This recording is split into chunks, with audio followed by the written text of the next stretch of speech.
إن الحمد لله نستعينه ونستغفره ونستهديه ونعوذ بالله من شرور أنفسنا ومن سيئات أعمالنا من يهده الله فهو المهتد ومن يضلل فلن تجد له وليا مرشدا. أما بعد, Assalamu alaikum wa rahmatullahi wa barakatuh, and welcome to Durus Ramadan 2020. له معقبات من بين يديه ومن خلفه يحفظونه من أمر الله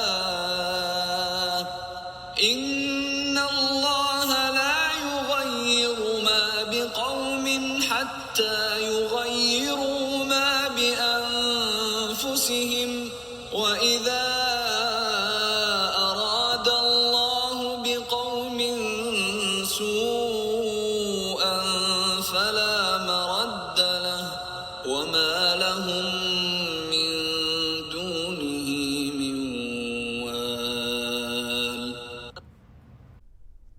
Your nafs is your worst enemy. It is what makes you crave junk food in the middle of the night. It is what makes you want to watch another episode of Keeping Up with the Kardashians before making salah. It is what makes you jealous of someone's wealth even when you know they had worked hard and earned it. And it is your biggest threat in terms of possibly being a munafiq and not a real mu'min, because it is what drives your need for pleasing people in this world.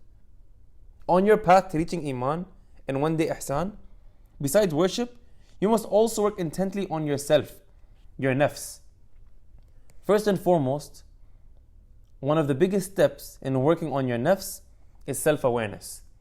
Allah subhanahu wa ta'ala says, وَلَا تَكُونُوا كَالَّذِينَ نَسُوا اللَّهَ فَأَنْسَاهُمْ أَنفُسَهُمْ أُولَٰئِكَ هُمُ الْفَاسِقُونَ. And be not like those who forgot Allah, so He made them forget themselves. Those are the defiantly disobedient. So not being self-aware in Islam is seen as a condemnation. Now if you're thinking, I think I'm a pretty self-aware person, this lesson aims to really investigate that claim. Trusting your nafs in terms of your self-awareness is like trusting the devil can't get to you. It's just not true. You will be fighting both every day for the rest of your life, and it will be exhausting, but it will be rewarding. People who work on self-awareness find that, like knowledge, the more you know, the more you realize you don't know. And you need to be aware of your true desires, thoughts, feelings, priorities, and vices to be able to fight them successfully. The only way to work on self-awareness is through introspection and reflection and consulting with the people who know you. We've all had someone we love come to us at some point accusing us of prioritizing someone or something else. And we don't even consider that they might be right because we know what our priorities are. But the truth is, if they felt that way, there were probably situations and behaviors that made them feel that way, and they might know you much better than you think. If you lie to cancel plans with your friends, for example, because a show you like is on, this is the days that there wasn't streaming and you had to wait until a TV show was on at a specific time. But let's say it was those days, the kids don't even understand what we're saying. But let's say it was those days. And you didn't want to go out, so you stayed home and you canceled on your friend just to watch your show. You cannot lie to yourself now and say that your friend is a priority. The same can be applied to everything in your life. We are all Muslims, we love Islam, and we want to be good Muslims and inshallah go to Jannah. And if there are non-Muslims listening to this, Assalamu alaikum, welcome. But in how much of your life do you prioritize Islam? We're going to briefly go through some signs that you might be lacking in self-awareness and steps that you can take to become more self-aware. And then we'll get into the characteristics of a mu'min so you can be as sincere in what you want as possible. So let's hear some of the signs of someone who's not self-aware. Number one, you get defensive.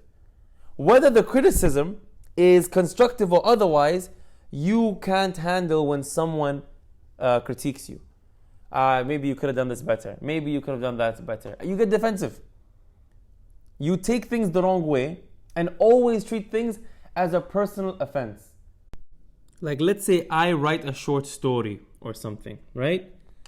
and I let you hear it and you tell me you don't like it, if I also take it as you don't like me, then that's a really big problem, right? Because I'm not being self-aware. I'm just taking offense to everything. Maybe you don't think anything is ever your fault. Whether it's your grades, the teachers don't like me, whether it's traffic, you're always the one being wrong. You're surrounded by, people who don't know how to drive. Or even in your relationships with siblings, they're the annoying ones. It's not you. You're fine. You're the best. Maybe you always accidentally say things you don't mean because you're impulsive and don't think about it. But you trust that what you just said is what you meant to say even though you didn't think about it.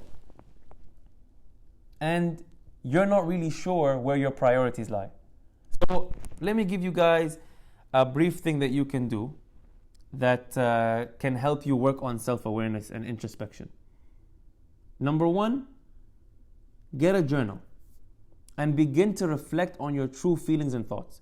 Write down your priorities in the order you think they're supposed to be in. Then write another list based on your behavior and see if the two match up. Your psychologist may have asked you to write, your thoughts, assuming you've seen a psychologist, which everyone should. But let's say your psychologist may have asked you to write your thoughts, feelings, and behaviors in that order. This is a very effective way to become truly aware of your thoughts.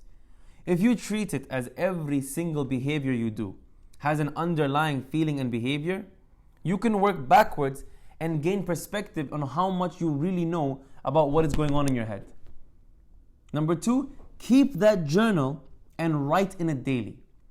Whether you're examining something you felt or did, or the failures or successes you had, this can really help you grow and continue to increase your awareness while also having a log so you can see your progress over time, and then maybe you laugh at yourself at how little you knew yourself. Maybe, I'll give you an example. So, the reason we don't remember dreams is because your brain doesn't think dreams are important. And so people who have trained themselves to always write down their dreams the second they wake up, over time have trained themselves and trained their brains that it's important to remember dreams. So if you're constantly examining your actions and constantly examining your thoughts and feelings and behaviors, then over time you're teaching yourself that knowing exactly where you stand on each of these categories, thoughts, feelings, behaviors, is very important, which will make it much easier for you over time to be more self-aware. Number three, talk to yourself daily. I mean, literally talk to yourself. Honestly. Look at yourself in the mirror. Even just for a minute. I know it sounds psychotic, but it's very therapeutic.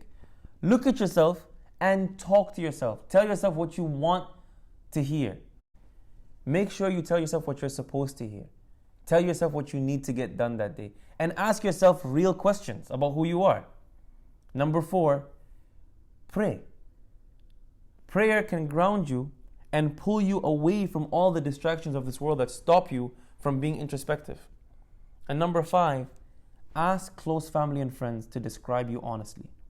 Ask them, am I a selfish person? Do I get offended easily?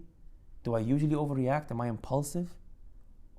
Because everyone needs help in self-improvement. It's our collective efforts that help us grow as individuals. May we all become more self-reflective people to examine our priorities with deen and make sure it is at the top of our list. Ameen. Allahumma ahdina bihudak waj'alna mimman yusari'u fi ridak ولا تولنا وليا سواك ولا تجعلنا ممن خالف أمرك وعصاك وحسبنا الله ونعم الوكيل والحمد لله رب العالمين. Inshallah, I will see you all tomorrow.